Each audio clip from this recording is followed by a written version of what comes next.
ஒரு மனிதன் உலகம் முழுவதையும் ஆதாயம் செய்தாலும் தன் ஜீவனை இழந்து போனால் அவனுக்கு அதனால் உண்டாகிறது என்ன என்று கர்த்தர் கேட்கிறார்.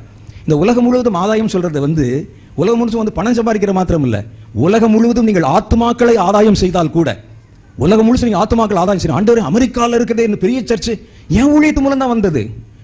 இந்தியாவில் அங்கே மெட்ராஸில் ஒன்று இருக்குது சர்ச்சு, அது என் ஊழியத்து மூலம் தான் வந்தது. நான் எத்தனை பேருக்கு ட்ராக்ஸ் கொடுத்துருக்கிறேன், எத்தனை பேருக்கு ஜெபம் பண்ணியிருக்கிறேன், எத்தனை இடத்துல கன்வென்ஷன் நடத்திருக்கிறேன், எத்தனை பேருக்கு இந்த கையால் ஞானஸ்நானம் கொடுத்துருக்கிறேன். எல்லாம் சரிதான். நீ உலகம் முழுவதையும் ஆதாயம் பண்ணி உன் ஜீவனை நீ இழந்து போனால் அதனால் உனக்கு உண்டாகிறது என்ன? இதை தான் பாருங்க. இவங்க நிச்சயமா பிசாசுகளை துரத்தினா அந்த ஜனங்கள் ரட்சிப்புகளை நடத்தியிருப்பாங்க, உலகத்தை ஆதாயம் பண்ணியிருப்பாங்க. தீர்க்க தரிசனம் சொன்னா இவர்கள் ஊழியத்து மூலம் அநேகர் தொடப்பட்டிருப்பாங்க, இயேசுவை அறிந்து கொண்டிருப்பாங்க, அநேகர் கர்த்தருடைய தேவனோடு கூட இணைக்கப்பட்டிருப்பாங்க. இவங்க பல சர்ச் கட்டியிருப்பாங்க, பல ஊழியம் செஞ்சிருப்பாங்க, பல ஸ்தாபனம் வச்சிருப்பாங்க, பல பேருக்கு ட்ராக்ஸ் கொடுத்திருப்பாங்க, ஆயிரக்கணக்கான பேருக்கு ஞானஸ்நானம் கொடுத்திருப்பாங்க, எல்லாம் பண்ணியிருப்பாங்க. கடைசியில் பாருங்களேன், ஃபெயில் ஆயிட்டான். சின்ன விஷயத்தில் அடிபட்டு போயிட்டாங்க. ஆனால் இவர்கள்